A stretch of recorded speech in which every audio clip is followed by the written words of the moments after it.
So cute. Okay. They done pissed the king off this rising. Aw, shit. They done pissed the king off. Let me tell you why they done pissed the king off. So yesterday, it has been revealed that do not judge me smoking this filtered cigarette right now. I haven't smoked a filtered cigarette forever. Oh my gosh. I ran out of Taylor's. So, and my son's probably not even awake yet. Or is barely awake, barely going to go get coffee and shit because it's only 10:30.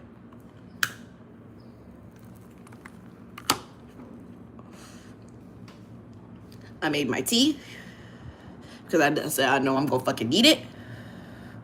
Because y'all done pissed me the fuck off and I'm about to be yelling on this motherfucker. Because I was doing it before I stopped myself because I was like, you're gonna not say all of the things that you want to say and you're gonna waste your voice. So bring it down a little bit for right now and save it for the camera, as they say. Save it for the camera.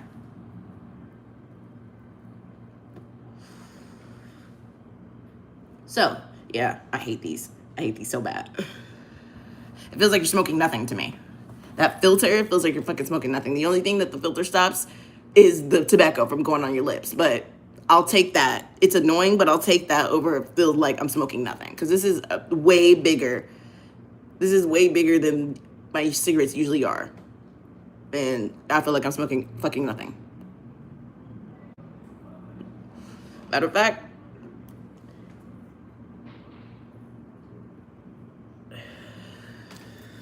maybe I'll pick it up after. Get some. Fuck that. Get the weed. Because I'm really irritated about this. I'm super peeved. And then I'll show you my new poster. I'm gonna post my unboxing because I got 3 vinyls yesterday. All my vinyls came on the same day, including the vinyl I ordered 4 or 5 months ago for my birthday. They all came yesterday on the same day. Actually, wrong. My one vinyl came yesterday, and the other vinyl actually came the day before, and I didn't know. I didn't check. Hi. How are you?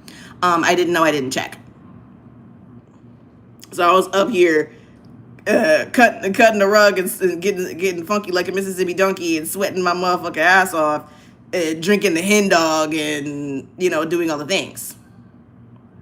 And while the juke itself was literally downstairs and waiting in a parcel locker for me to uncover it. So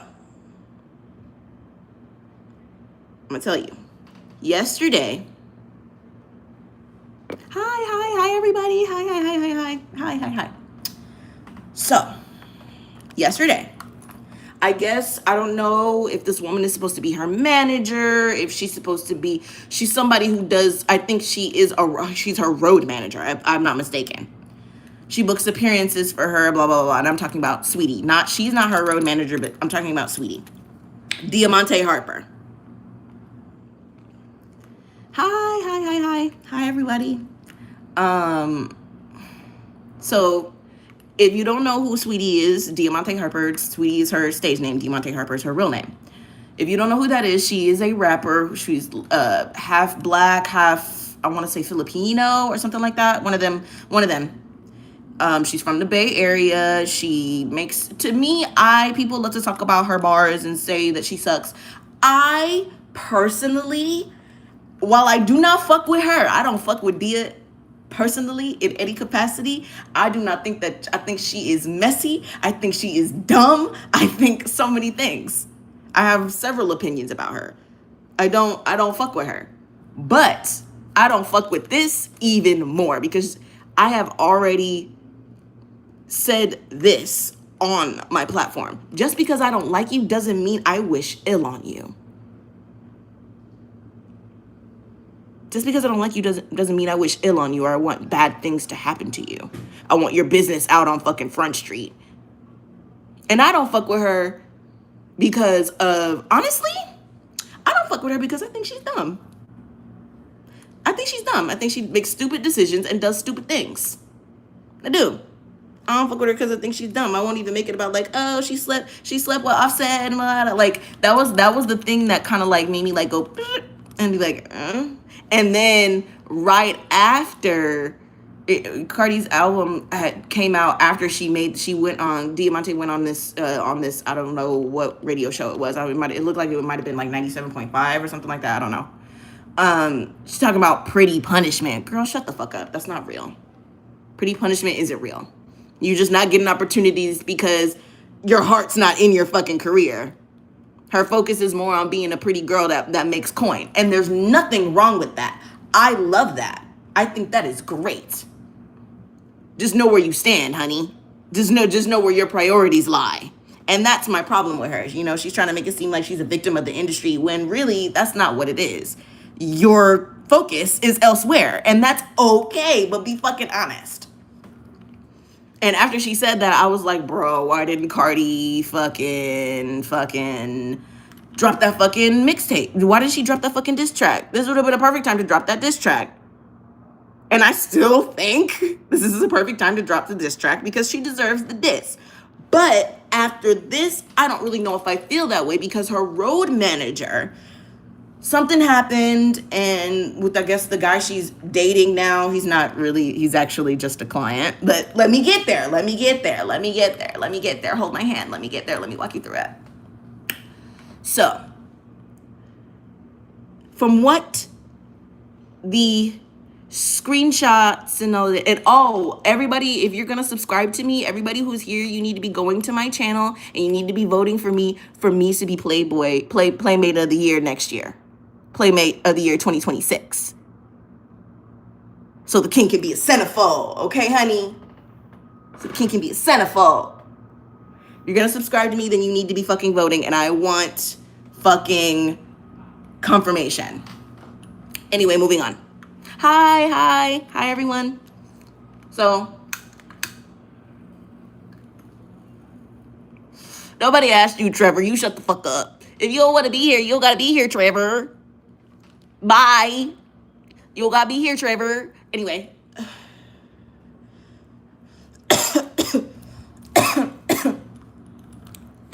This video not about me. This video about how I feel about this particular subject and so many different things. Let me put the AC on because it's hot. I'm gonna make it even more hot moving around. And I've got tea right here. So let me go put the AC on. Okay. So, you know what? I'm gonna have to take this hood off because I'm really hot. Super duper hot. So it's super hot in here. I'm upset because I really wanted to keep that up, but it's fine. It's fine. Maybe if I cool down, once I cool down a little bit. I got this all zipped up like I'm a motherfucking astronaut. Like, no. We like titties in this house. Anyway, so come to find out, the road manager seems to be some sort of like madam of hers, and this person that she's currently dating is really just like a client, right? To her, at least. He don't know that, but she know that, which is all that matters. That's one of my favorite dynamics. A bitch don't know that they a trick, but they tricking. And it's like, how do you not know? But whatever. He done went and got her name tatted on him and blase. I said, personally, I love branding my hoes. But so that's why I'm like, this is the thing. I guess Sweetie owed her money for an appearance, and she did not pay up. And her retaliation for not paying up, for Sweetie not paying up, this woman's, I think her name's Maybach something, whatever the fuck. Don't know, don't care. Her retaliation was to post private conversations between her and Dia, exposing her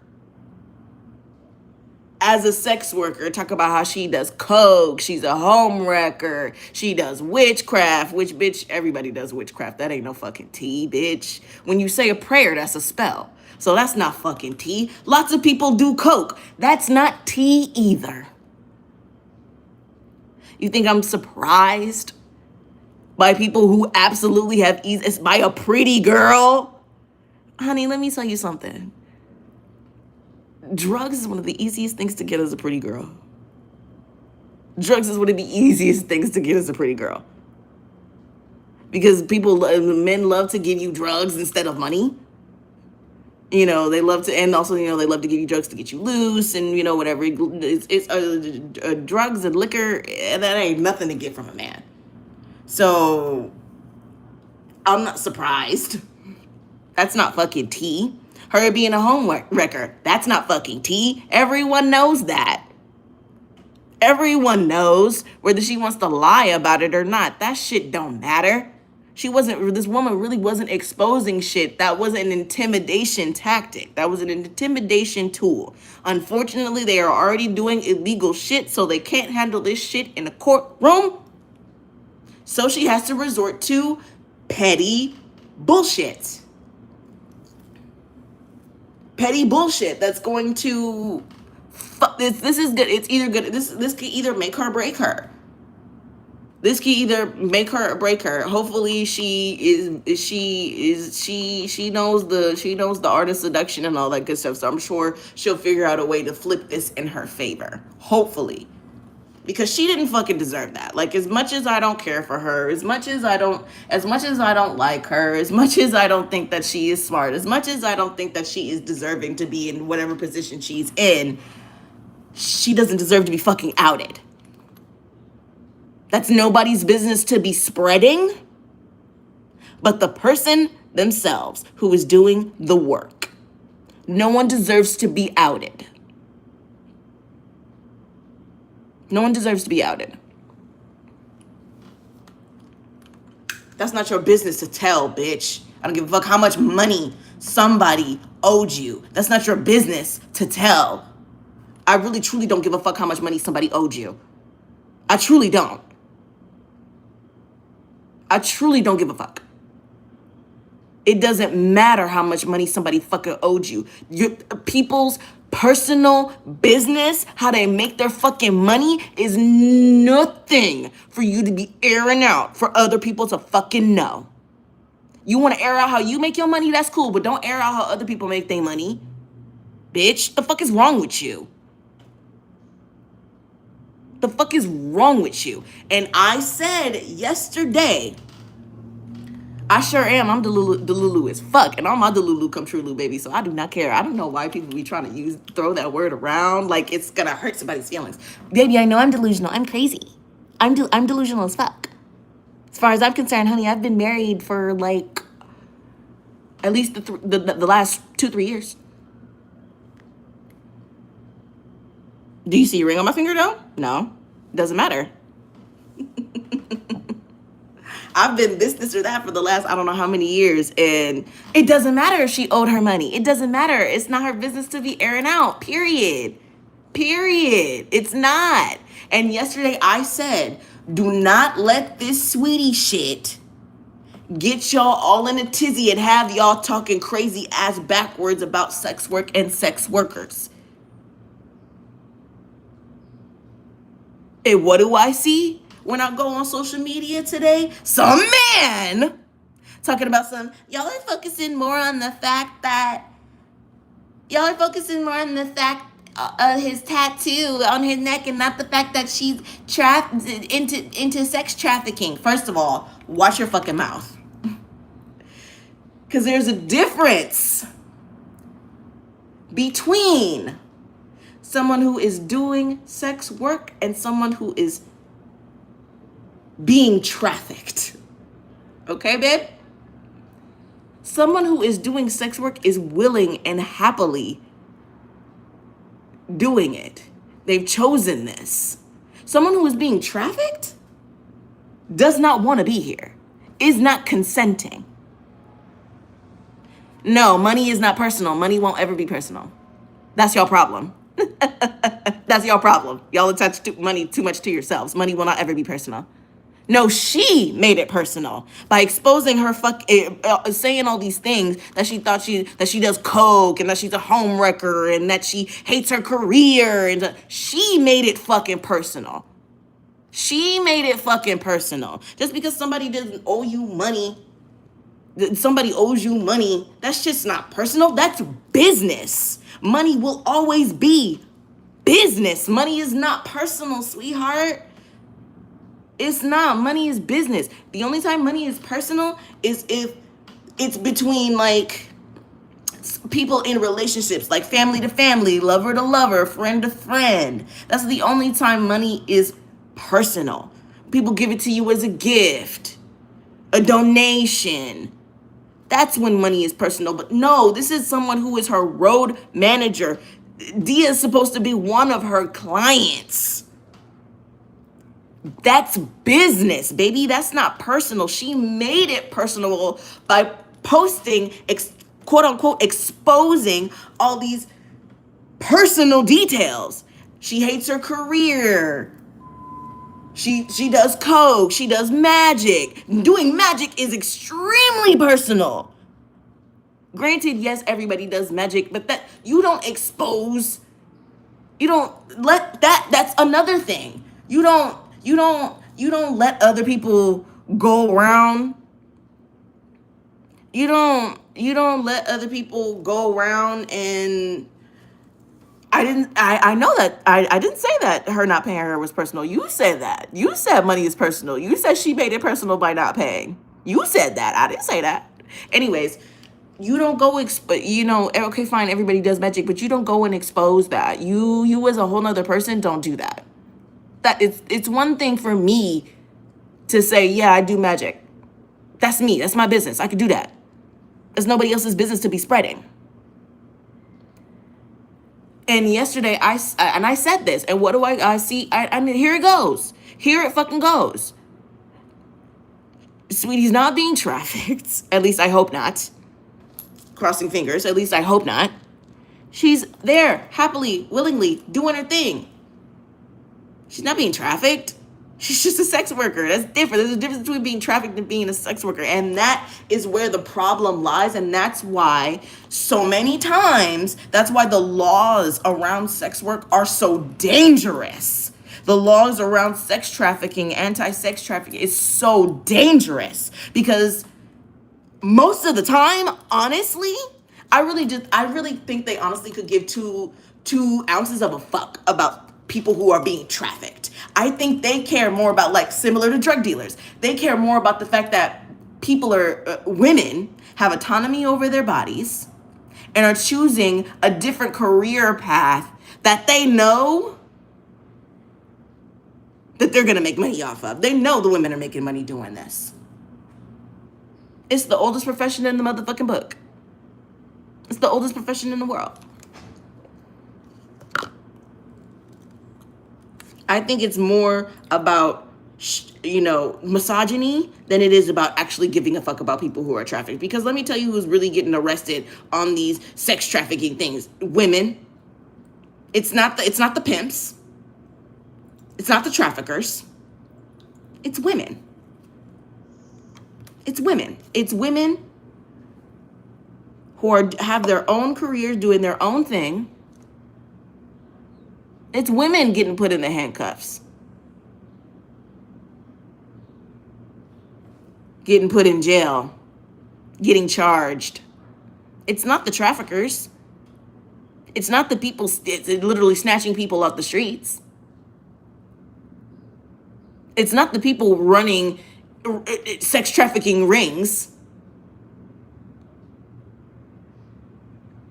It's the women who are doing this willingly as a business, as a way to capitalize off their divine femininity. That's what I think is the main problem where people have such an ick about sex work, is because y'all are obsessed with women being unhappy and uncomfortable. I said that either yesterday or the day before. I think it was yesterday. That, because someone was talking about how, like, a sex worker, an asexual sex worker, was saying, "Oh, I don't like it. I just do it for the money. Most people just do it for the money." That is not true. Yes, we like the money, and the money is great, but I've met more sex workers who chose this, who love what they do, who can't really imagine doing anything else, than I have people who did this for temporary, or do this and they don't enjoy it, or they feel like they feel like their back is against the wall, and they're doing it because of financial struggles. I said, y'all got to stop pushing this narrative that the women who do sex work don't enjoy it, that they're just doing it for the money. This is why we can't get a good sex worker film. This is why Honora is garbage. The whole film, not Mikey Madison's performance, because her performance is amazing. The film itself is garbage. It's a shit show. We can't. That's why I watched this movie called Pleasure, and it's about this white girl moving into the country. She's an immigrant moving into the country, moving to LA to become a porn star. And it was awful. It was terrible. It was terrible. It was her being subjected to bullshit. It was her turning on her fellow woman for a career. It was awful. I didn't even finish the movie. I didn't even finish the movie. Once I saw her do that, I was like, yeah, nah.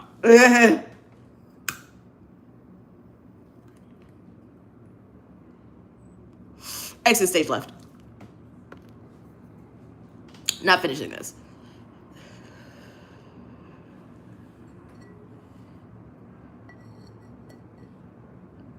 I don't need to finish it. I think it was only like 20-something minutes left.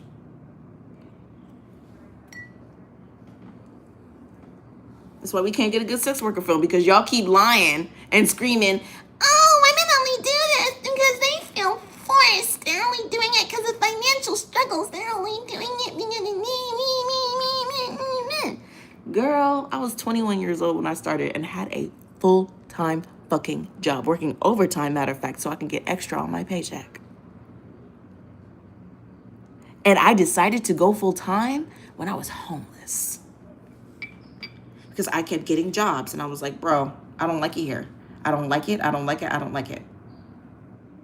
So after I got fired from a job for some racial discrimination garbage, really, I have a case. And it wasn't that long ago. Really, I could sue them for that shit. I honestly very much could. But I don't know if any of the people would be able to, because I would need the people to come forward with this particular piece of evidence that I have. Because I wasn't present. I have the evidence, but I wasn't present when this particular thing was said. Other people just came and told me about it because they were fucking traumatized about it, and they probably wanted to see how one of the only black employees in the building felt about it. I don't even know why they felt the need to come and tell me about some shit that happened while I wasn't there. Don't know. I got fired for that. I didn't get fired for not ever showing up to meetings. I can count on one hand how many meetings I showed up, and those meetings were like mandatory. Those meetings were supposed to be mandatory. I didn't ever get in trouble for that either. I didn't ever get written up for not showing up to the meetings. None of that. And honey, I lived right down the street at the time. But I'm getting off topic here. I got fired from that job, and I said, you know what? I keep getting these jobs and I don't like them. I don't feel like I'm getting paid enough. I don't feel like I'm getting what I deserve. I'm not in safe environments. People really don't fuck with me in these places. Fuck it. I'm going full time. And I did that while I was homeless, living in somebody else's house. So miss me with the financial struggle bullshit. Miss me with that bullshit. That's not real. I've seen more escorts who love what they do, couldn't imagine doing anything else. They love making their money this way. And why wouldn't they? They get their businesses invested in, their lives, their dreams, their physical vessels. They get to have fun. They get courted. They get treated with respect. They have more autonomy over themselves because they have access to this money. Therefore, it's they have access to this money, so they have more autonomy over themselves. And then, so if somebody don't act right, if you're in a particular situation, baby, you could just, don't care. You don't want to act right. You don't want to be respectful as a client. Okay, boom, you're done. You're cut. I'm secure enough to not have to worry, not to put myself through no shit like this. I don't have to subject myself to being treated or spoken to or any type of way because I have the autonomy. What's not to like about that? What's not to like about having all your school tuition paid? What's not to like about having a car bought for you? What's not to like about somebody investing in your hobbies? What's not to like about profiting off of who you are already? Well, this is the thing about, I feel like with escorting though, there's such a big emphasis on, even with being a dom, there's such a big emphasis on the fantasy, the fantasy, the fantasy. But my thing is, I'm a little unique in this perspective of the only person's fantasy I'm here for is my own. And if that doesn't appeal to you, then you don't need to be a sub of mine. You don't need to be, having any type of sessions with me. You don't need to be ordering any of my clips, because all of my clips are things that I have thought of, things that I found hot, things that I thought were like the How to Train Your White Boy thing. That was a tweet. And I was like, oh, that's a great title for a clip. Took that and boom. That shit is selling like hotcakes. Motherfuckers love that clip. Not that I'm surprised. I'm not surprised at all. I'm not surprised at all. But the idea of, taking things that are like Jim Crow and using them on white men specifically is hot to me. It's fun to me. It entices me.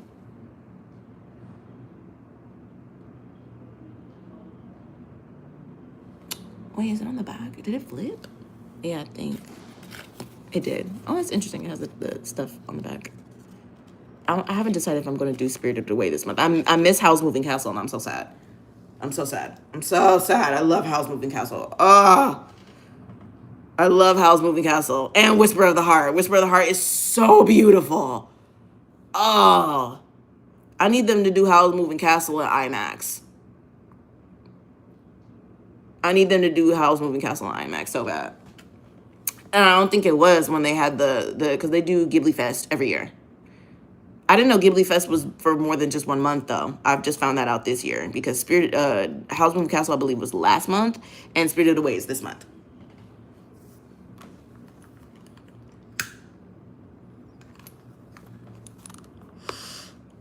Stop pushing this bullshit narrative that sex workers don't like what they do. The average sex worker loves what they do. They love what they do. They love what they do.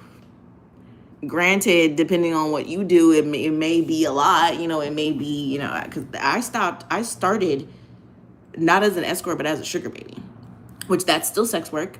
If you are benefiting off of your divine femininity in any way, that is sex work. If you are financially benefiting off of your divine femininity, that is sex work. Unless you're cooking. Or no, cleaning, that's man shit. Unless you're cooking. And I don't even really feel like that's feminine, honestly. Honestly, I don't. I don't even feel like cooking is feminine. That's the patriarchal society jumping out of me. Cooking isn't feminine. Everybody needs to know how to cook. Cooking is survival, actually. Cooking is just, and if you know how to cook and you cook well, you're an artist. It's an art form. Cooking is an art form. I wouldn't really say that it's divine femininity. Divine femininity is something that is innately feminine. Something that is innately feminine. Like, I always talk about how watching men be all primped up, it just makes me go, diva. Because that's so feminine. The fawning over and the let me make sure the touch ups, and that's so feminine. That's so feminine. You know, skincare, that's not feminine. Everybody needs to take care of their fucking skin. Your skin is the biggest the skin is the biggest organ that you have. Notice how when you ingest things, it comes out in your skin. You eat too much salt, you eat too much greasy food or whatever, and you don't properly flush your system out, and you don't let your hormones be going crazy. What happens? You get what? Pimples.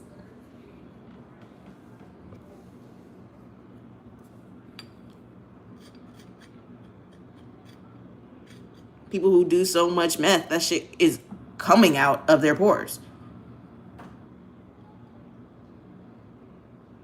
That's what I think is crazy when people ask me if I do drugs. I'll be like, bro, look at my fucking skin. Do I look like I do drugs? Because I don't wear makeup.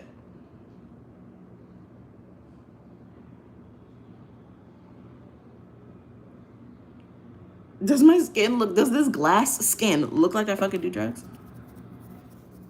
Like harsh ones? The hard stuff?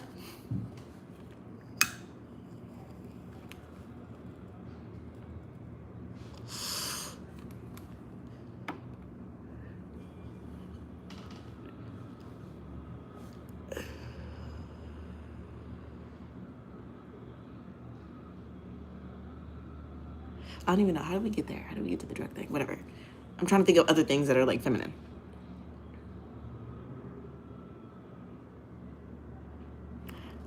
Anything, I guess, rooted in creation.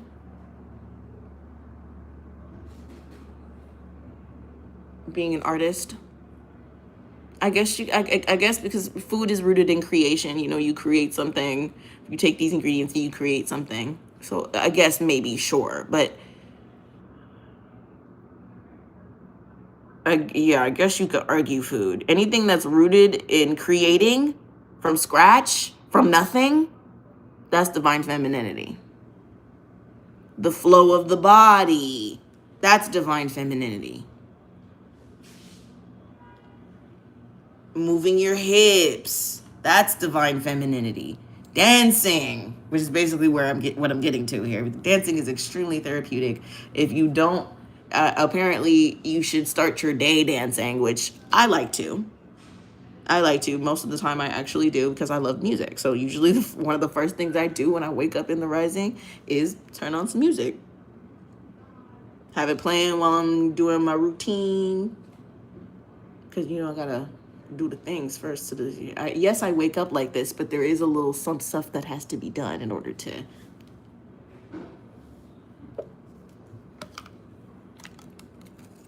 I'm gonna let it go another 10 minutes. And I'm still gonna keep it covered too because I do not want to lose the heat.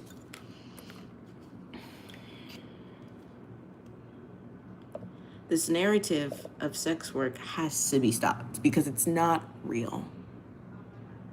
And I think that is also a tool of why, you know, Miss Shayla on Instagram. I think it's Shayla Marie. I think, but I know Miss Shayla. She said, in order for myths to be dispelled, myths live on lies. So in order for myths to be dispelled, we have to stop telling the lies. And this myth of women in sex work don't enjoy it, or it can't ever lead you to a positive place. Like it hasn't, like there's not evidence of several women in history who benefited from sex work and absolutely rose. Look at Julia Fox. She used to be a dom who didn't know what the fuck she was doing at all, and now look at her.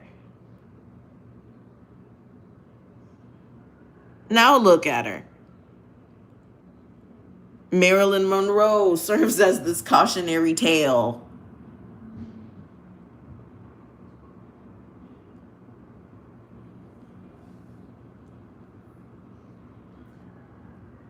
You can even say that being a showgirl is sex work. Honestly, Dita Monteith, she's a burlesque dancer. She's a sex worker. All you women on Instagram, one of my favorite things to do is go on the feed content pages on Instagram and be like, I hope you know this is sex work. Because motherfuckers be doing this shit and then then being like, no, I'm not a sex worker because no one fucks me. That's not how it works. It's not how it works. It's not how it works.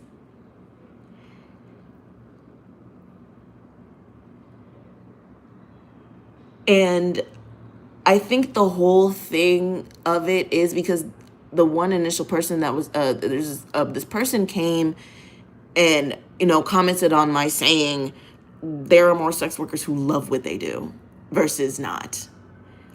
I need for y'all to stop peddling this.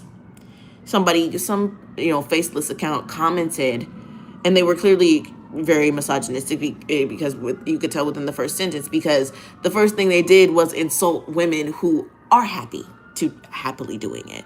Those women are a setback for women, and they're shameless, blah blah blah. So we'd rather express support and blah blah blah towards the people who feel like they're forced to due to financial struggle. And I said, no. And that's what prompted me to say, no, you guys are just obsessed with women being uncomfortable and unhappy. It's like a weird fetish that y'all have.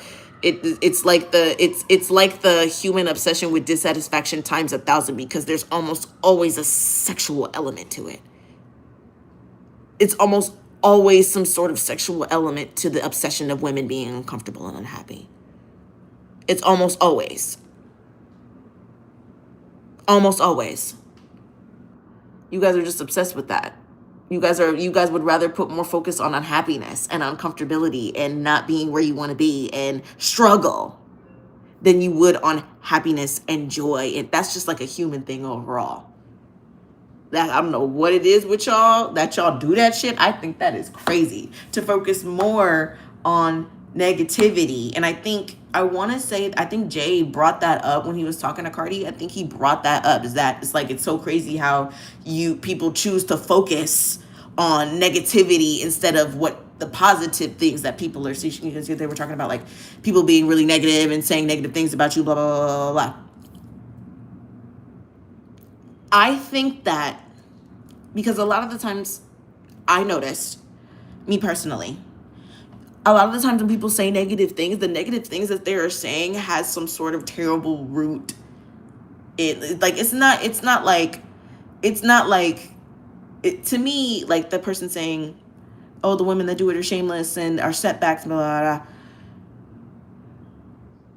And also spreading misinformation about the industry as well. You guys are spreading misinformation because you guys are putting more of an emphasis on when women are taken advantage of, not when women are treated very well, which honestly, I'm a Black woman, so I can't really speak on that, because I feel like, being a dark-skinned Black woman, people would rather see you go through negative shit and be like, oh, you're so strong. You're so strong. You're so amazing. Oh my gosh, Superwoman. Nubia. Oh my gosh. But when you take your lasso of truth and you really use it,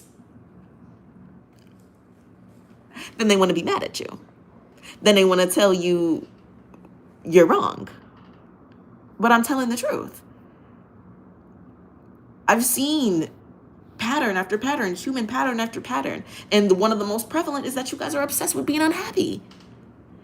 You can't always get what you want. Forget about what you want, because that might not even be what you want. What? That is the dumbest shit I've ever heard.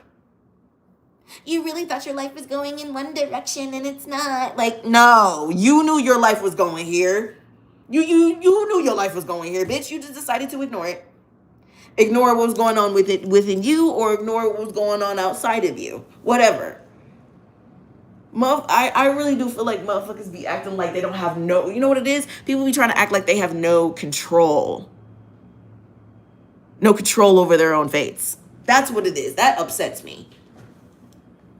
No control over their own fates. So they say things like, life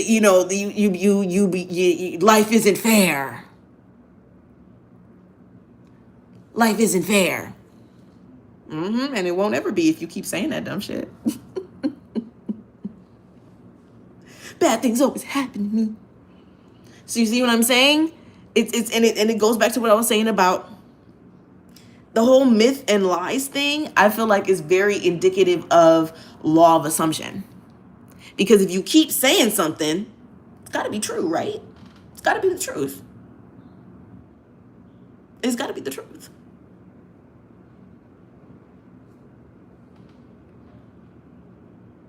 It's got to be the truth. You keep hearing the same thing, so you're just going to assume, right? And it ties into the myth of women don't like what they do. 11:11 on the dot, make a wish for the king. It ties into the whole myth and lie. All of this ties into what I'm talking about. How people do one thing is how they do most things. So if you're going to assume that people are not in control of their destinies, and you see somebody that very much is and is happily doing that, you can't fathom it. Something must be wrong with you. You must be immoral. You must be shameless. You must hate yourself.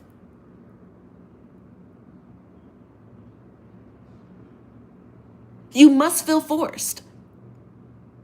There's no way you like doing this. There's no way, because people feel like, oh, you're debasing and devaluing yourself when you do. You can only debase and devalue yourself when you're going against yourself. When you're doing something that doesn't feel good to you, that doesn't feel right to you, that makes you uncomfortable. When you are forcing yourself to do some shit that you don't want to do.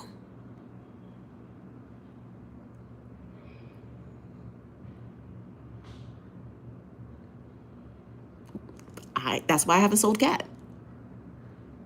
Because I don't want to. I simply don't want to.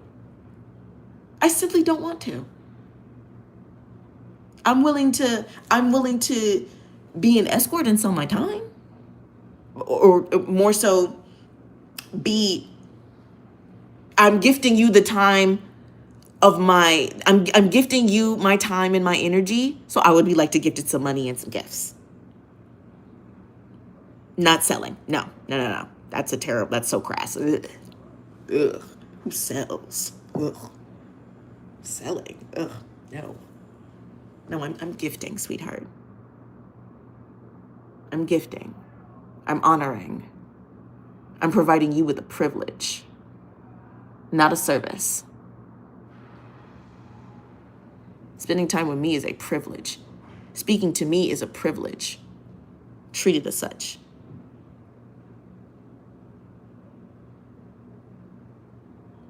And another aspect of because I'm jumping off what I just said. Another aspect of the misogyny around sex work, the hatred around sex work, is that people are really threatened by people who see themselves in a really big way. So based on what I just said, so if me seeing myself as who the fuck I am does indeed threaten people, it does indeed make them uncomfortable, it does indeed bother them. They feel bothered, so they're gonna come and try to bother you, talk shit, try to insult you. When I'll let somebody know, I said, bro, you can only insult somebody who resonates a little bit, right? Who's willing to take it in. I'm delusional, baby. I'm simply not. I simply don't have the capacity to take that in. I don't have the capacity to take that in. I don't have the I don't have the capacity to take in that I need to have more dignity. I feel extremely dignified. I'm exploring myself and who I am as a person, who I am as a woman, embracing every bit of myself. And you're upset because I see myself as the prize? Because that's a big part of sex work. You have to see yourself as the prize. You have to see yourself as the prize. You have to. You have to. It's imperative. You won't be successful if you don't. You're not going to be successful in sex work if you don't see yourself as the prize. And if you don't keep that and hold that. You're not going to be successful in anything if you don't see yourself as the prize, because your negotiations for your, like, even if you were like, say, if you were an actor, if you were an artist, if you were I'm trying to think of like something where somebody would be coming to you to come get what it is that they need. You're giving them something, because actors don't have to take a role. They can refuse it. They can pass it to someone else. They can get rejected, whatever. When it comes to negotiation time, and when it comes to, it is imperative that you know your fucking worth and you don't settle for anything less. It's imperative. That's business. That's business, especially if it's you. It's you. You know your energy worth that. You know your energy worth that and more. You know your face is worth that and more. You know the kind of influence you got. You know the kind of power you got. Act accordingly. And like I said, that shit really does bother people. And I think that's why there's a really big, ugly stigma around sex work as well, because it provides women with a lot of confidence.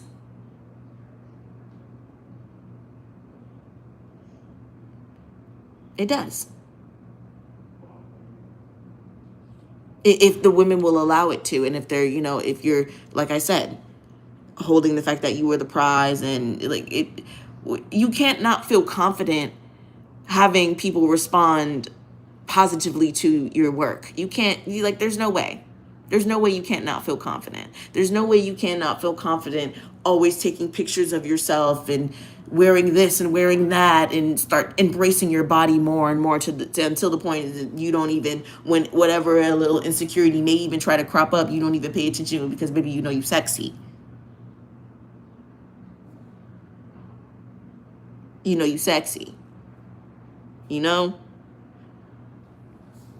I don't know if I feel like I've gotten off the subject, and maybe I have, but no, I haven't. Because that's not even the only misogyny, because the subject is misogyny and sex work, and there's, I guess, another element to it as well. I feel like it was before I even came here, but I was like, I'll get to that point. I'll see what the other element is, because I know for sure there's a third element.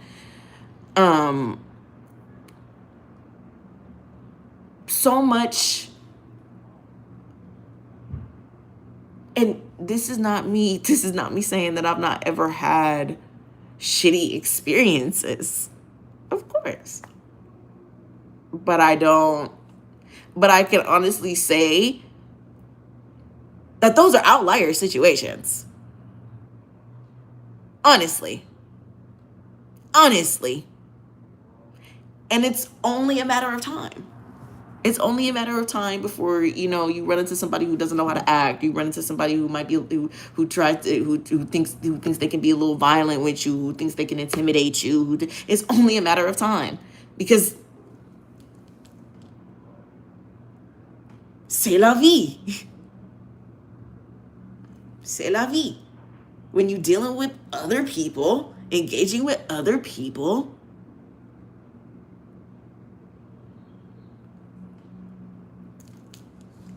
humans are uncontrollable variables that you can't account for what they may or may not do. You should just always be prepared for what may come. But I can honestly say that I feel like being treated poorly as a sex worker is more of an outlier situation. Yeah. Yeah. I feel like I can count on maybe one hand how many experiences I've had where I felt like, and honestly, the worst experience I had was being put, it was the cops. So it's like,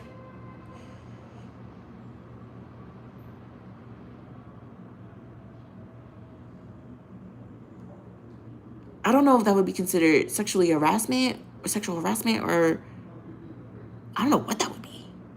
I don't, probably sexual harassment, but extreme sexual harassment. That's why I don't know. Yeah, I can only think of one situation sticks out to me. One situation sticks out to me. One particular situation sticks out to me, but just that one. All the other times, all the other times, people treated me really kindly. People treated me very generously. Oh, here they go, bro. I do not have the time for this shit. Her dumbass.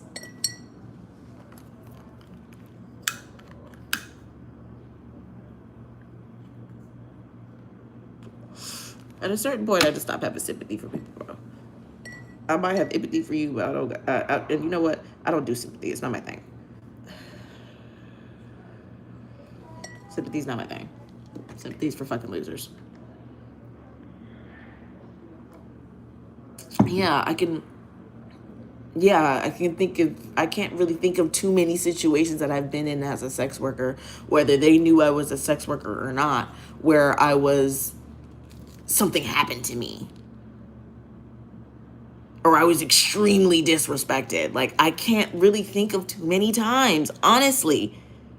And me saying that as a dark-skinned black girl, I've had more shitty experiences on some vanilla shit. Men just trying to date me.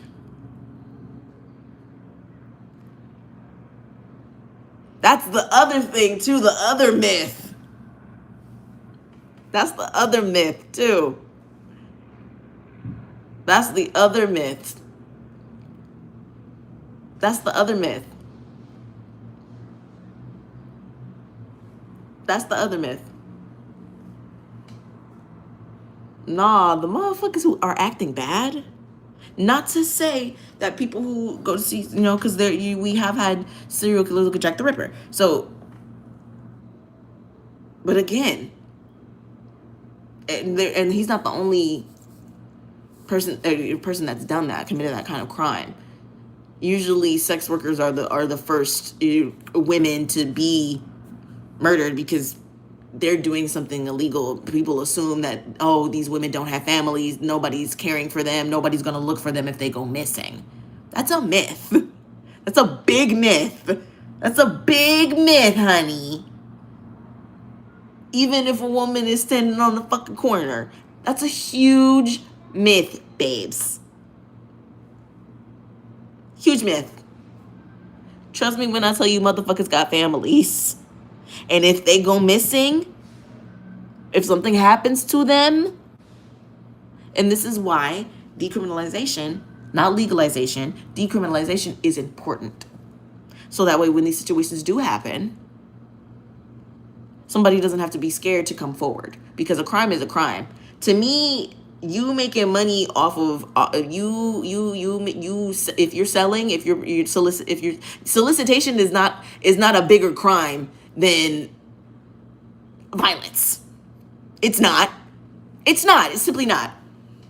It's simply not. Someone being violent towards somebody and someone just being a motherfucking hustler.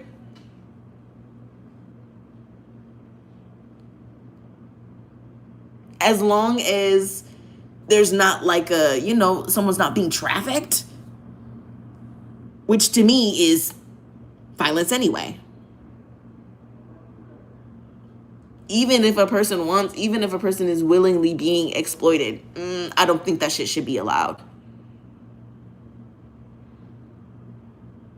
I say that like I don't want to open up a brothel in Nevada. That's different though. Like, that's different. That's different. That's different. That's not being trafficked. Like, that's not being trafficked. Being trafficked is a whole different fucking thing.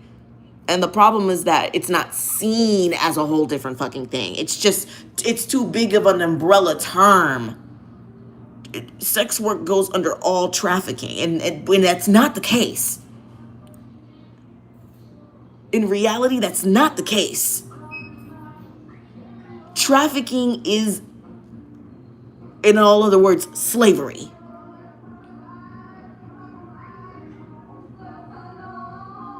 It's slavery. It's a flesh for cash business. And that's not what sex work is.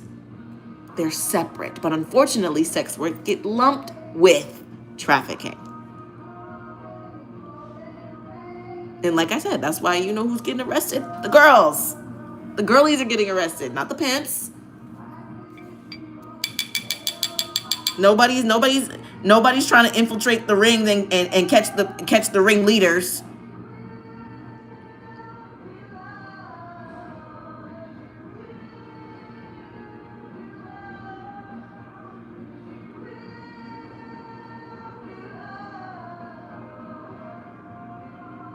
Usually all they try to, I think for the most part, and I don't even know if that's still a thing. I don't even know if that's still a thing. If it's not, I might possibly look into making it a thing where people would, you know, look for people who are being trafficked and save them.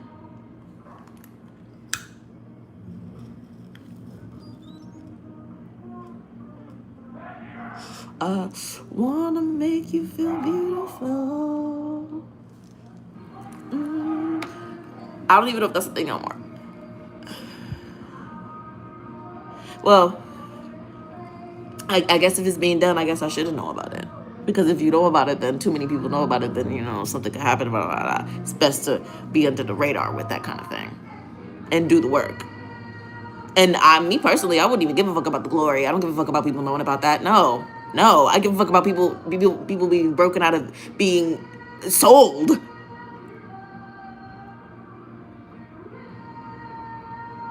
Kind of like the Underground Railroad in that way. They can't say nothing. If they say something, then everybody dead.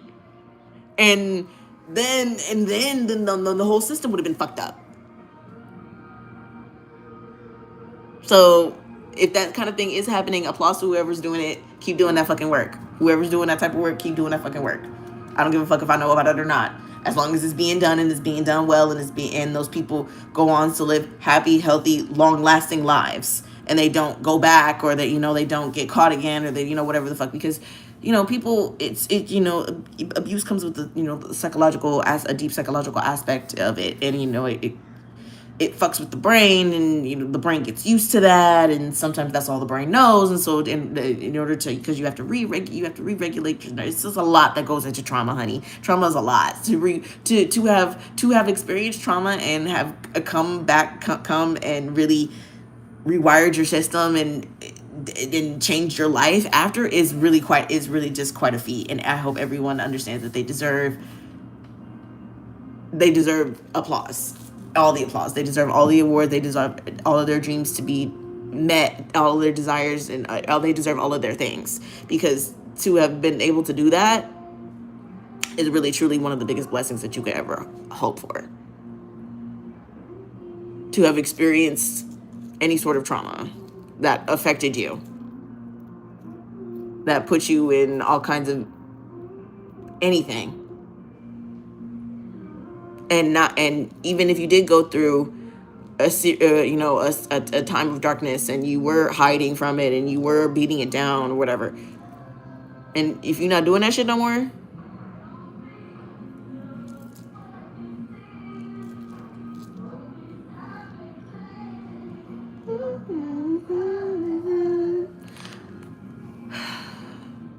but like I said, the reality of sex work is that, honestly, I really do truly feel like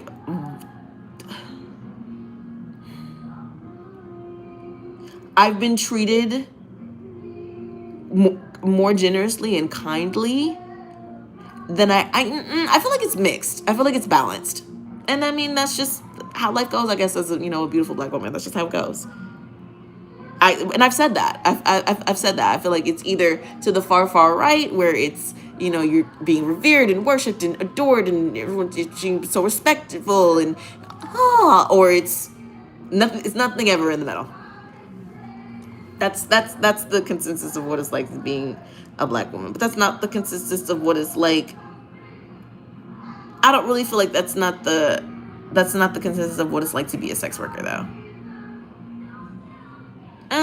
Yeah, but it's like it usually leans more towards the kind side, the generous side, the because I'm not even including time wasters or anything like that into no. That's people are gonna do that regardless. People waste your time in regular daily life, so that has nothing to do with that. I think I'm talking about the treatment that you receive, from the people that you engage with, the people that know that you do it. I guess you could include them as well, but I'm more so talking about like the people that engage when it comes to sex work. It leans a little bit more on the positive side. Usually people are pretty kind towards you. Typically.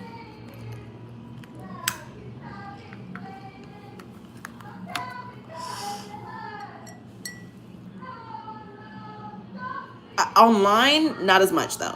Online, I feel like there's more negativity online because people are emboldened by being behind a screen. So they feel like they can say whatever they want and act however they want and be as entitled as they want. In person, trust me, I tell you, them froggies do not be leaping like that. Most of them just bow. About 70% of them bow, maybe 65, maybe, and I think that's me kind of reaching. It's mostly 70. In person,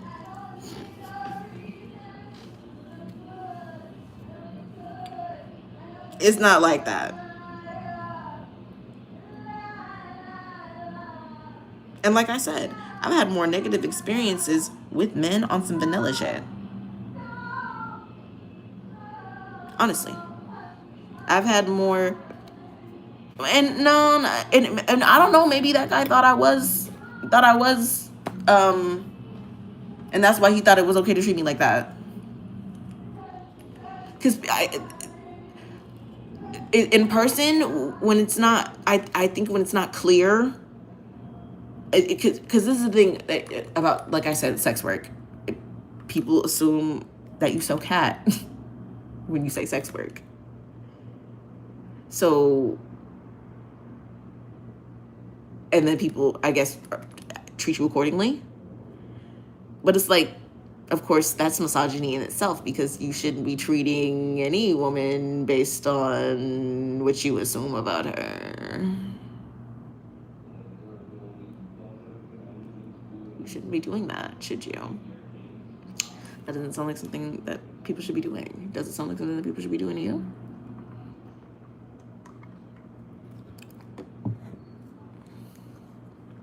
Not what you've been shown, but what you've seen.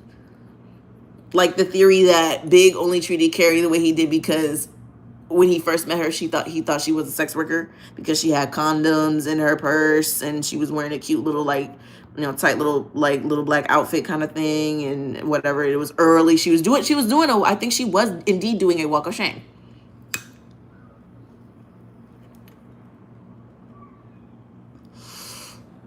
I think she had just fucked the model for the research of a column or something, that she was on her way. And that's just a theory. We don't know that to be true. We can't confirm or deny that. We can't confirm or deny that. Because I'm thinking back to most recently, when I mentioned that guy who was talking, being all violent towards me, I was like, maybe he did that because he thought I was. Maybe he did that because he thought I was a hoe, like a paid one. Oh, that's funny. That's crazy. Because of what, though? Because I was wearing some cute little shorts with my booty out? Baby, we're not even near the blade. We're not even near the blade, honey. Why would you assume that? I don't know nobody around here that be selling cat. And honey, I can tell. I always can tell. We are not near the blade, so why would you assume such a thing? And the only reason why I'm saying that is because I'm thinking back to our conversation. I'm thinking back to, he was looking me up and down and he's like, you look expensive. And I was like, I mean, I am. I am. That's true. But I think he meant it from a different place. And it's like, okay, ew. We're not even in no place for that to be thought of. If this was Vegas and we was at the bar or something, you met me at the bar, okay, maybe. I could see why you would think that, even though, and I say that only because they really do truly assume that every woman, every single beautiful woman there's no other reason for a single beautiful woman to be at a bar by herself, filled with men, without, unless she's trying to sell that cat. That's why the police specifically will go to the bars during like the busy times at night and ask for IDs and all of that shit. Trying to break up business. First of all, let's stop acting like the girlies don't make y'all money. Honestly, sex workers are the backbone of the hotel industry. Sex workers and companies coming to have their like conventions and events, sex workers and events are the backbone of hotels. Sex workers and events. And guess who's coming to the hotels during the events, to the bars, to the restaurants, coming to mingle? Hi. Guess who's coming to fucking mingle? Fab, you need to go fucking vote for me. Been around here for years. You need to go fucking vote for me. And you need to pay for some fucking votes. I want to be fucking Playmate of the Year 2026. I can see it. I can see it. I haven't quite decided what the photo shoot that I want to go for is, because my thing is I'm not going in there being difficult because I want to be difficult. No, I'm going in there because this is my launch into the world. This is my debut. This is my debut to the world on a big scale. There is no way I'm letting anybody else in control of that. There is no way. There is no way that I'm not going to be over every detail and will not be allowed to change what I don't like and not have what I want. There's no way. If I cannot get my way, I don't want it. Give it to someone else.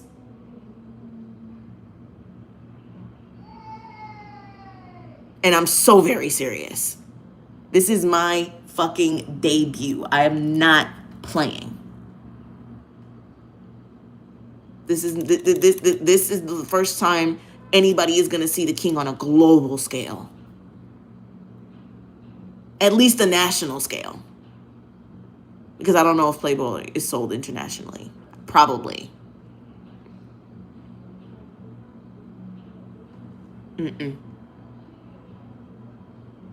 Y'all gotta give me what I want. Otherwise, I don't want it. This is me. This is me. This is a part of me. Somebody else can't control this. Nobody else can control the image that I wish to portray. No one else can control who I am. So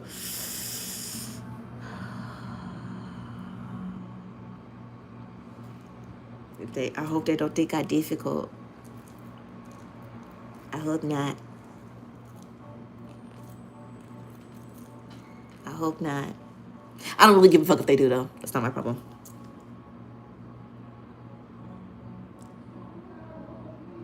Because you know what? It's so funny. I don't give a fuck about being labeled as difficult as long as you give me what the fuck I want. I don't give a damn. Yeah, it was difficult. And you begrudgingly gave me what I wanted. I don't give a fuck. I got what I wanted.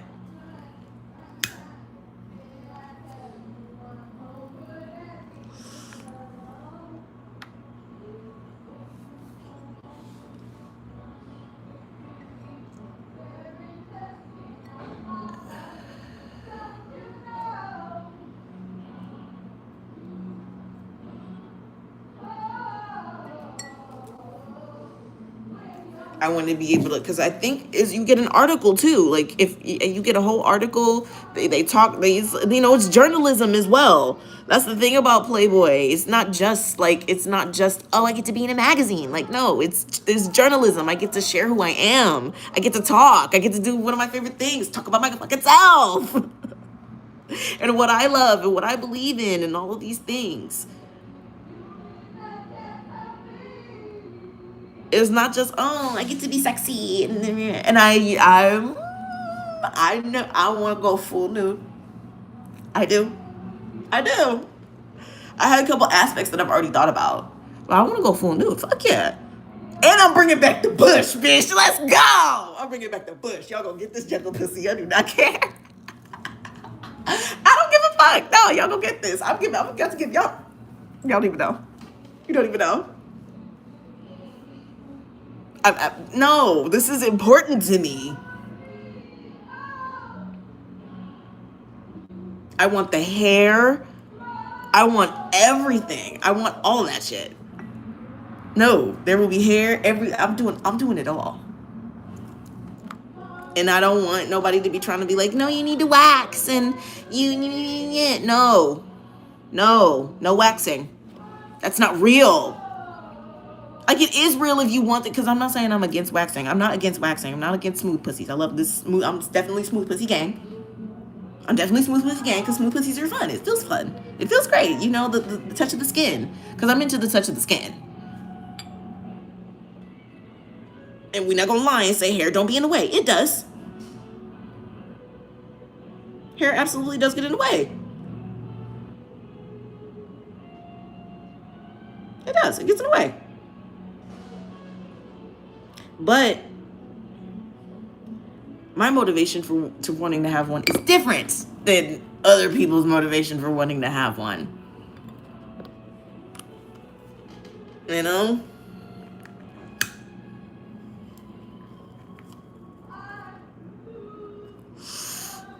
No, sweetheart, I'm gonna go full nude. That I did decide. I was like, yeah. And I kind of already came up with what I want.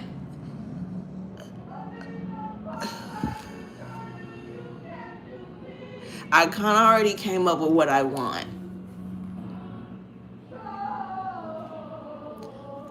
And I feel like they will fuck with the idea. I do. I feel like the team will fuck with the idea.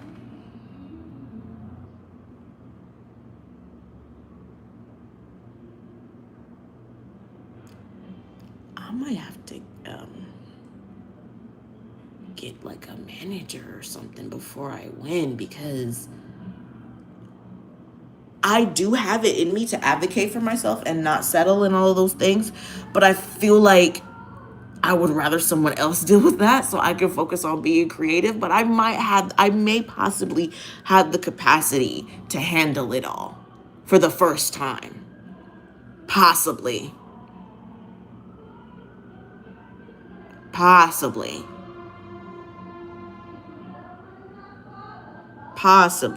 I think I can, because I think it'd just be fun to be in control in that way. So I think that's why I'm like, I might have the capacity just because I'm curious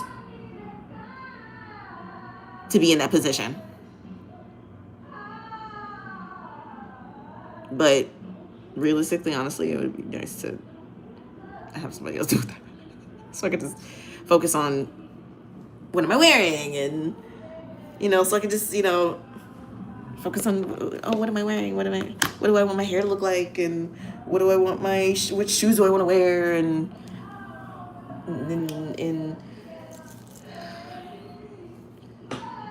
what story do I want to tell, and to just be me. But I gotta be daddy too, and that's okay. I could be daddy. That's what my son was saying the other day. My son was like, that's why you're daddy. Because you do everything. Because you're daddy. I was like, I said, yeah, King Daddy.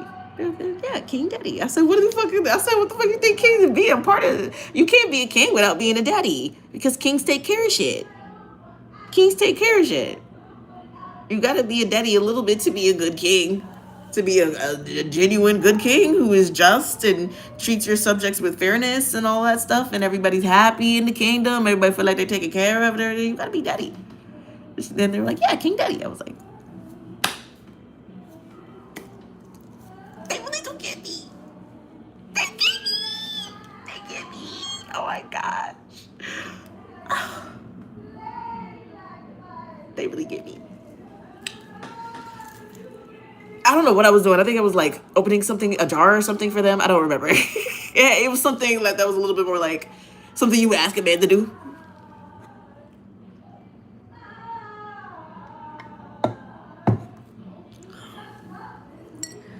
And then to bring me to my next subject.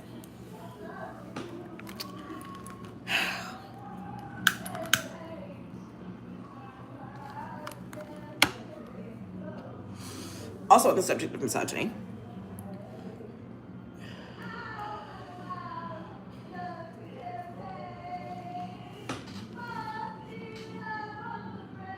Ayesha Curry coming and talking about, her experiences as what she, she revealed that she didn't want to have kids. The life that she has right now is not the life that she had originally dreamed of for herself.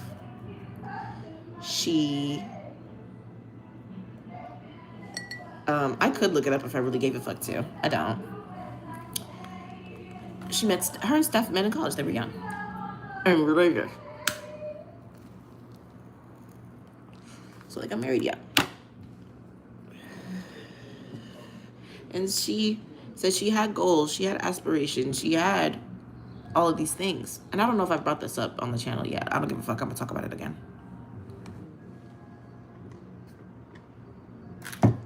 Because this is also the result of misogyny. The backlash that she is experiencing from everybody, not just men, but women. Women are also telling her, oh, she should have said this in private. She should tell that to a therapist, which she explicitly definitely said that her and her therapist have had this discussion, talk about this a lot. So this is not news to her therapist. This is not news to Ayesha. This is not some new discovery that she's made. This is something that she's been experiencing for years.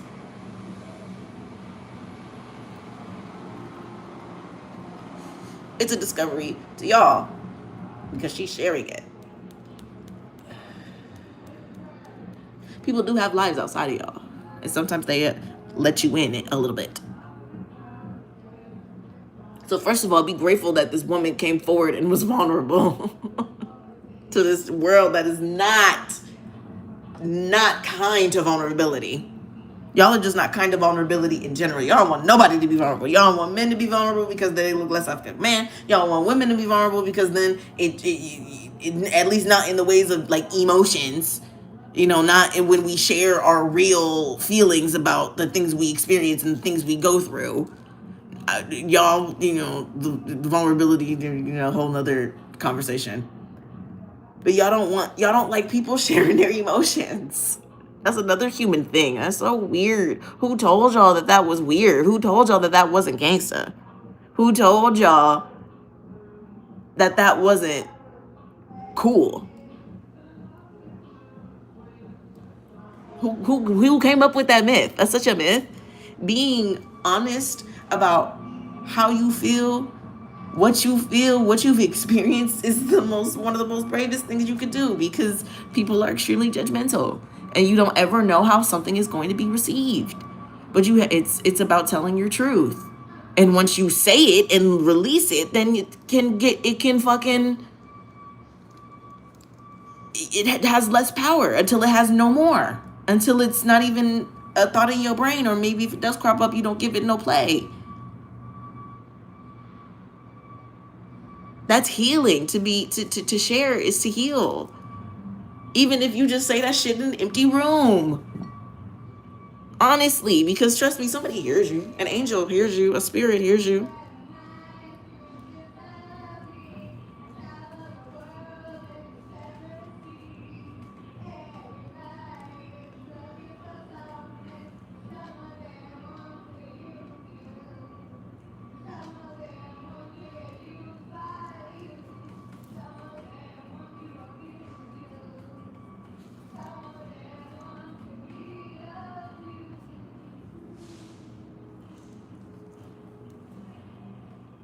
I was about to say I missed the 80s like I was alive. But you were. You vampire, you were.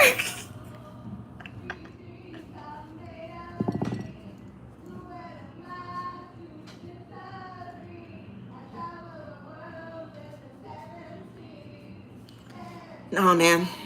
If these had little wings, it'd be like a bat. You know, people actually always assume that I'm a bat. So, you know, I'm about to start telling people I'm a bat because I want to be a bat. Might fuck around and watch Vampire in Brooklyn.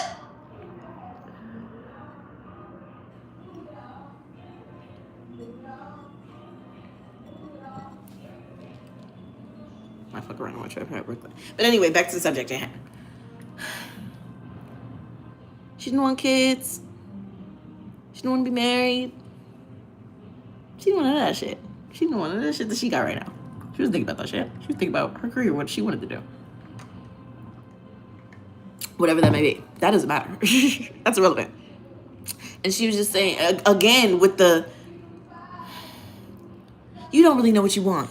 That was the only thing that she said. I have not listened to the whole thing, and I don't really care to.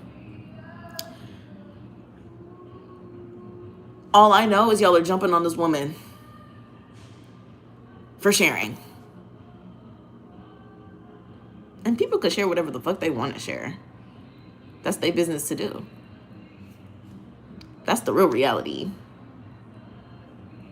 That's the real reality. People can do whatever the fuck they want to do. And if she felt like this was necessary for her to share, and I think it is necessary for her to share. I think it's very important for young women to understand that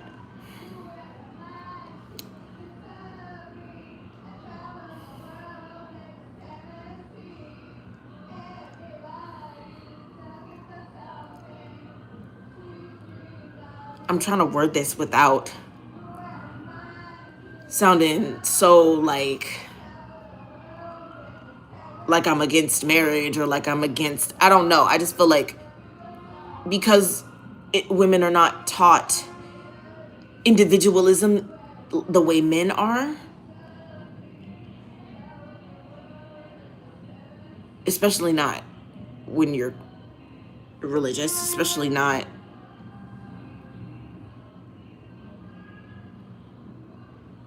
when you're, especially not when you're religious. In her particular case, she's religious. We're not taught individualism. There's not. And I think now it's just we're in 2025. We're there, and we are making it known that it's important for us as aunties and mothers and godmothers and things of that nature to instill individualism in our young girls, because it's important that you have you. It's important that you love you. It's important that you do for you. It's important that you aspire for you. That your dreams, your needs, your desires, your wants, your all of those things become real. You are the most valuable thing that you have. Nothing will ever be more important to you. Therefore, whatever that you desire, whatever goal you want to meet, whatever position you want to be, is the most important thing. No matter what that is, whatever dreams you have cannot ever, ever, ever be forgotten. And nothing should. If someone really loves you, they're not going to impose themselves upon your life and change the trajectory of your life in that manner, because they love you and they want you to achieve your fucking goals. They don't care about you being an accessory to their success. They want you to have your own success because they love you. And they want to see you be happy. They want to see you thrive. That's what love is about. And I think that's why it's important why she shared what she shared. That's why I'm trying to figure out how to say this without, to me, it's more so about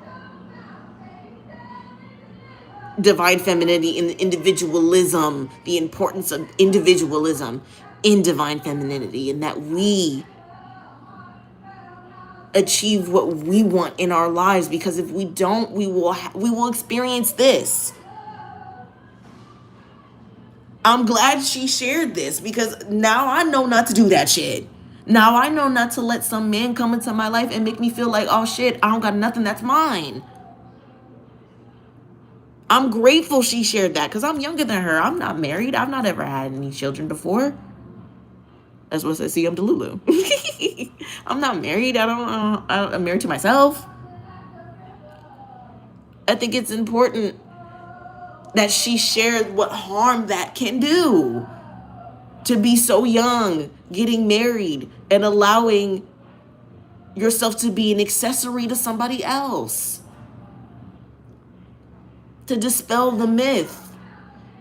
That way we can, like Miss Shayla said, that way we can promote healthier, more beneficial relationships for women. Because at the end of the day, like she said, quiet as it's kept, and baby, it's not even quiet. It's not even quiet. It's obvious. Statistics show, you know who makes more money when they're married, when they're in a relationship, when they got a pretty girl on their arm? Men. Men. They tend to be seen as more trustworthy. They tend to be seen as more successful. They tend to be seen as more put together. The value of a man goes up when they have a woman. Don't let you be a brand. Oh, shit. Don't let you be a brand.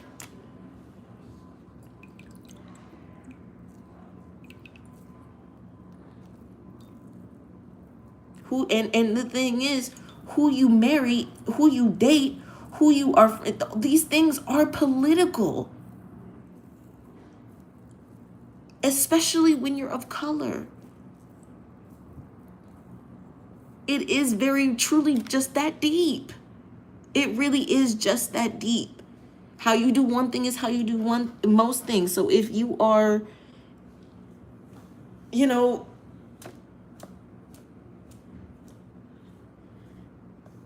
not allowed, so if you grow up, if you grow up feeling, not feeling heard, or you grow up and you're not valued, you don't value yourself, or whatever the fuck, that carries. So then we if individualism is not firmly set within you and in a positive way, then you leave yourself open to getting into a marriage like that and feeling like you have nothing for yourself. And nobody should feel like they're in a relationship. Nobody who's happy and loves their life should feel like they're in a relationship but they're not getting what they want and what they need out of it. Like, nobody deserves that. No matter what kind of dynamic you have. Even a dominant submissive dynamic. If a submissive, real submissive feels like they're not getting what they need from a dominant, then there's no reason for them to be in a dynamic with them. Because if you're a real sub, there's things that you do require. Not to say that you should act entitled, be fussy about what it is that you believe you need. Warm it up.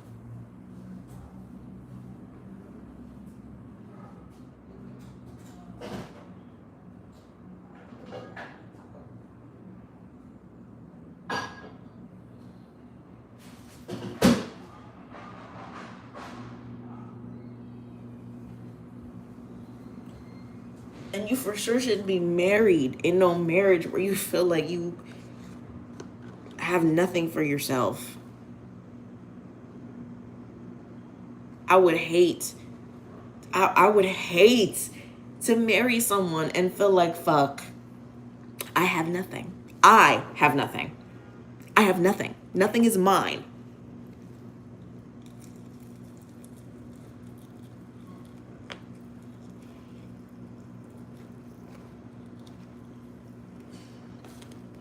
Your dreams have about accomplished for yourself.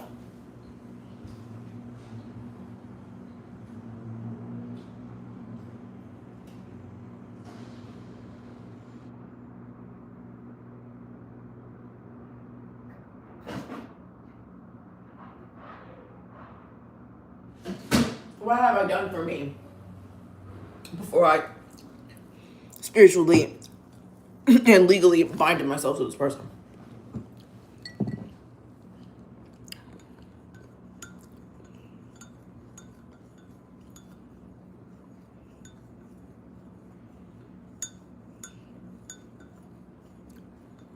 And you know what?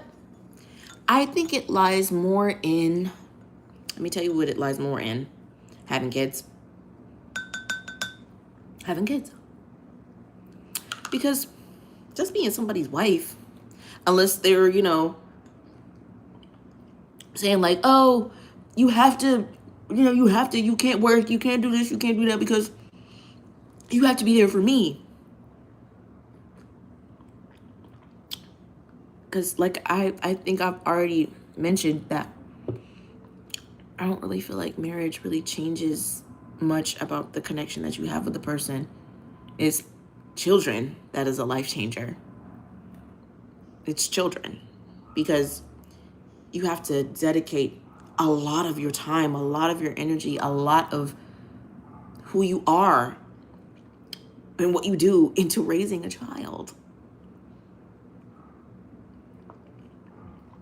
And I believe that they had children. They started having kids shortly after they got married. So she didn't have no gap of time.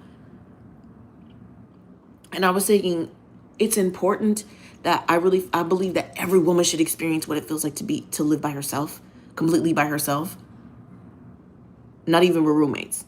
And I know that is crazy to say, but I feel like for feminist reasons, women should understand what it means to live by themselves, to run their own households, to have no one else in their space.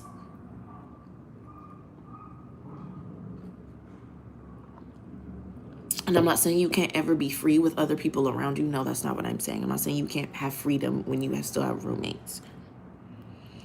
But there is a different type of freedom when you live by yourself, bro. It really is. It's a different type of freedom that's unlocked when you live alone. A different type of freedom. A whole different type of freedom. Living alone won't ever be like living with roommates. Ever. Ever. Ever, ever, ever, ever. And you already know what it's like to live with roommates. You live with your family, right? Exactly. They were your roommates. Just because you share blood with them don't make them not roommates.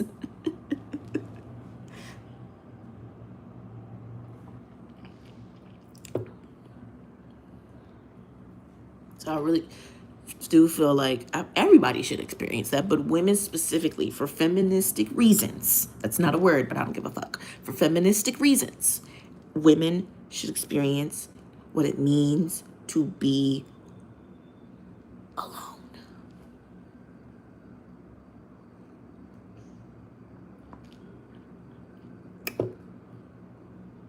It's another myth I would say that should be dispelled. I guess the third element of this is myths. That's another myth that needs to be dispelled, is that you can't be alone. I think y'all need to realize that a lot of people don't know how to be alone. A lot of people don't know how to be alone. And because women aren't really, individualism is not really very instilled in women on a grand scale, on a global scale, on a societal scale, the way it is with men.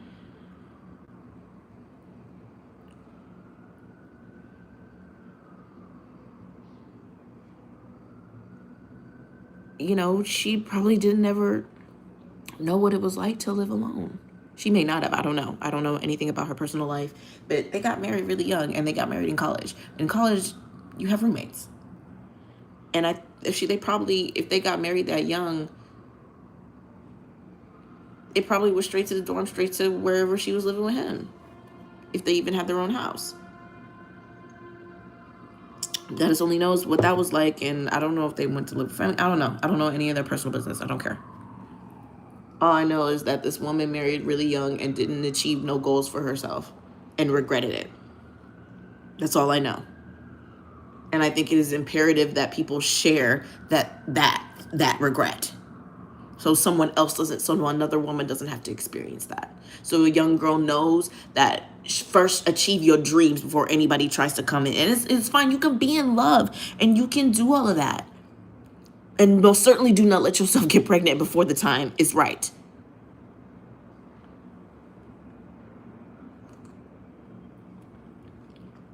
When Belle got pregnant, she was already on the rise of her career, and she felt comfortable enough, and she was married. She felt comfortable enough to continue on with the pregnancy, but that was her choice. She always said she always knew she wanted kids, but she knew that she wanted to be good before she had kids, and that's what you're supposed to do. You're supposed to go and get it for yourself. You're supposed to go out there and achieve your fucking dreams, and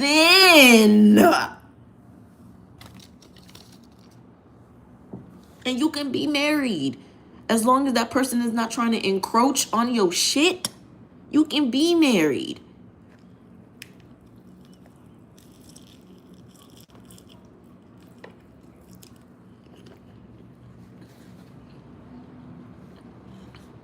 But she also has the wonderful privilege and luxury of having a big family.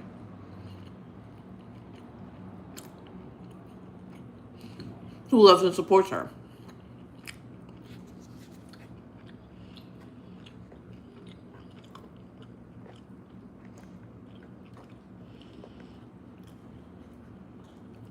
And she didn't do it young. She was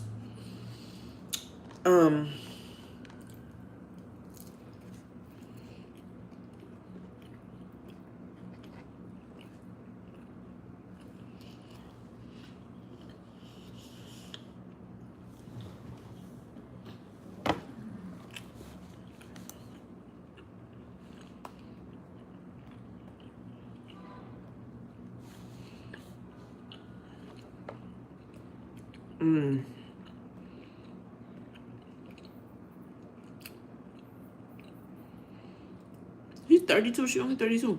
Oh, her birthday is in 2 days. I knew her birthday was coming up because her birthday is not far from Bruno's. Oh, I've been waiting for this. I've been waiting for her birthday.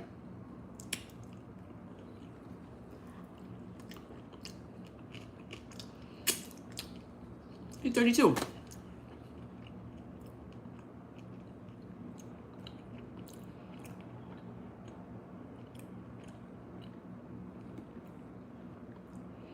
She was a little young when she had culture. 25. 25 is a little.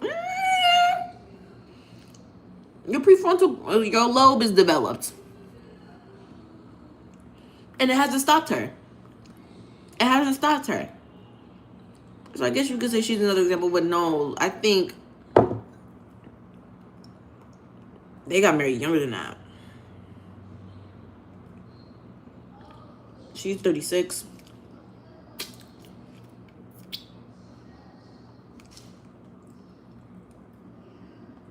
Let's see.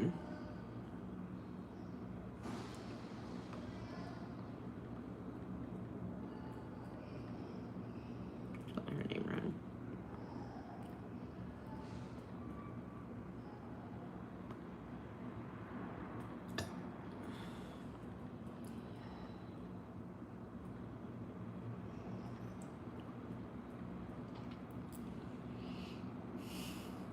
Yeah, they were 22. Yeah, that's young.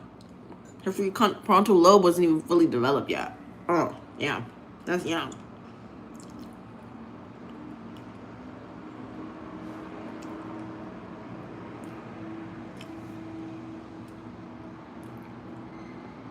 They met as teenagers. So it was like, honestly, it was like a natural progression for them to get married.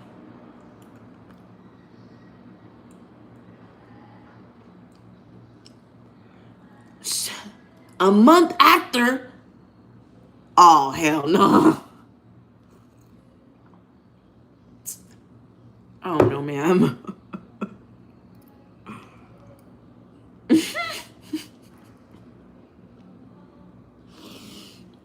No. Oh, baby. That's not even fair. That's not even fair.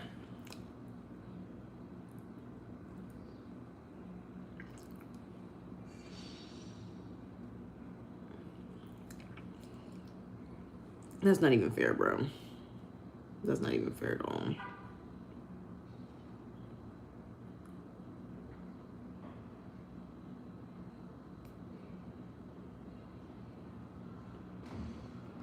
That's not even fair in any capacity.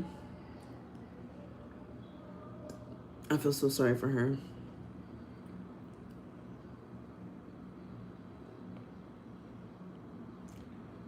That's terrible. She was pregnant, which means she was already pregnant when they got married.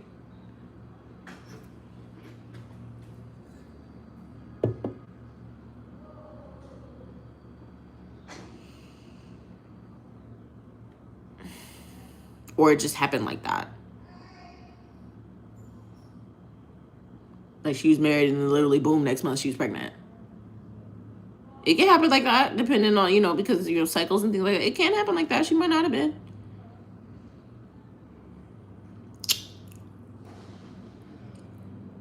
I don't want to speak on that lady boom. That's rude.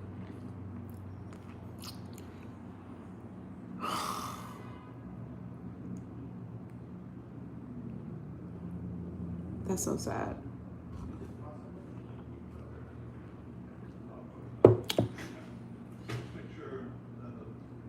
That's terrible. No, I'm glad she said something. I'm glad she said something. I really am. I'm glad she said something because it's important that young women know, don't do that. Do not be 22 getting married and not achieving your dreams. You don't want to be in therapy having this problem. You truly don't. You truly do not want to be in therapy having this motherfucking problem. I can guarantee it. I can guarantee it.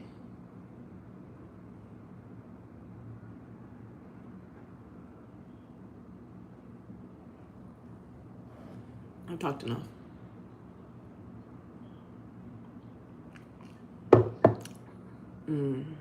So good.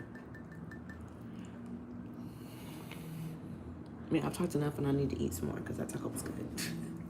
That taco was good, but I actually want some else. So I don't want to talk about it. Oh, bitch, I finally found some hoagie wraps. I finally found some hoagie wraps. I can make a cheesesteak.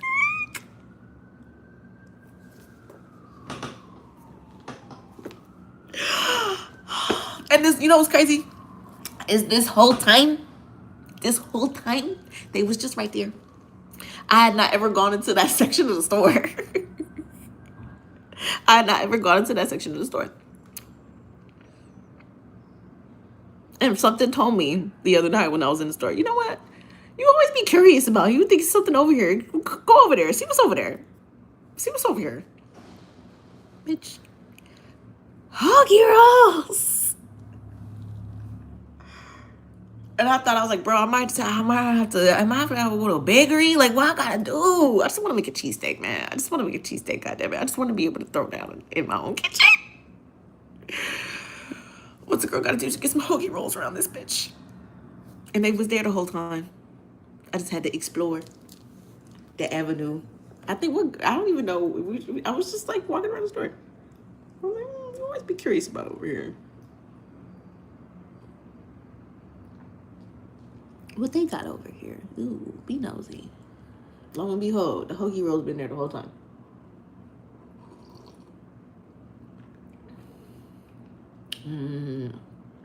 Cheesesteak. Oh, I'm so fucking excited. Oh my god. Oh. Ooh, with sharp cheddar? Maybe. don't know, cause see, I do it in the house. I'm gonna start getting crazy.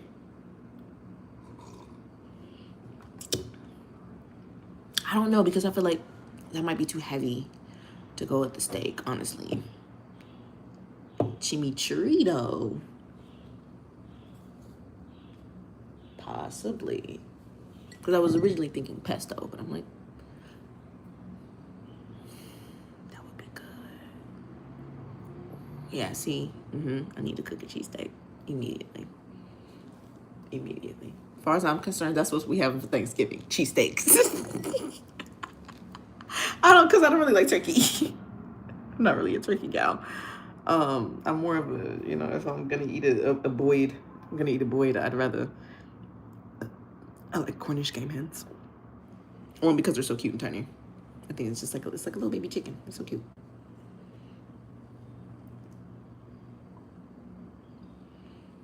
As far as I'm concerned, for Thanksgiving we having cheesesteaks. Did I say I was gonna cook this year? Am I? Maybe. Maybe.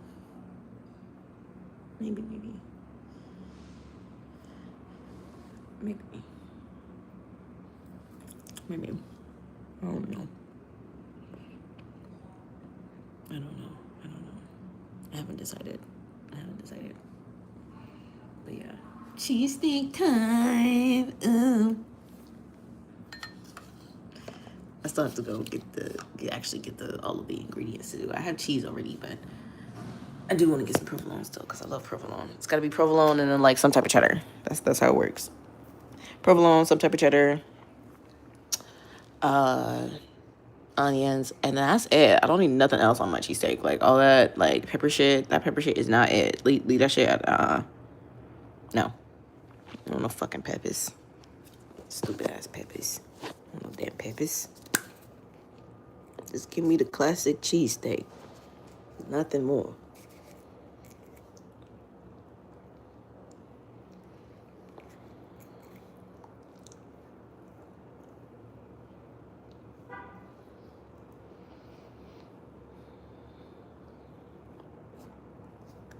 I made my point.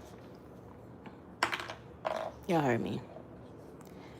Keep sex workers' names out your motherfucking mouth. Do not be talking about us just because you found out Sweetie is one of us, and do not be lumping her into sex trafficking, because sex work and sex trafficking are two very different things. Or she does not deserve her business to be put out on Front Street like that. Money owed or not. And get off Ayesha Curry back, because poor baby already got a lot on her motherfucking plate. Okay? You see those fucking cheekbones? Her life is hard, okay? Her life is hard. All them kids she got, her life is hard. Leave her alone. Y'all need to start giving the grace that y'all give to men to women. Because we're the ones who really, truly deserve it.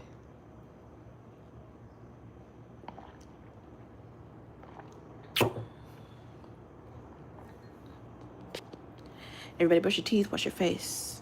Look yourself in the mirror and tell yourself you love yourself, that you are the one and not ever the two. And if you are a pretty girl, please understand that this world is yours. And don't ever let no man come in and try to be the sun in your world, bitch, because you are the sun, the moon, and the motherfucking stars. It is a blessing that he gets to be an admirer in your world. Remember that. Please. It's imperative that you understand that you are the fucking prize. You are everything. You are the entire universe. You are your entire universe. Make no fucking mistake.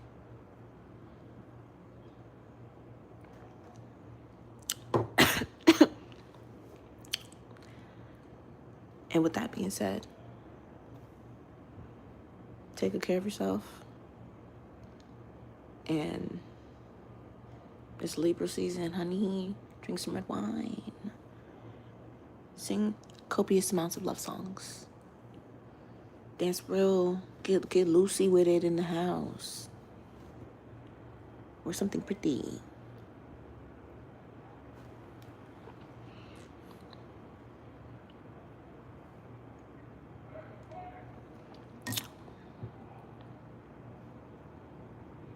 Enjoy some hibiscus. I don't know what's telling me to say that, but I'm saying it.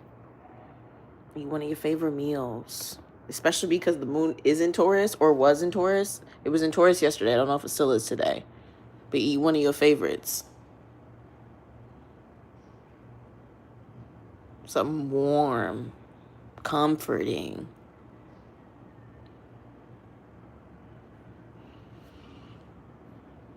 But yeah, that's all I gotta say. Okay, bye.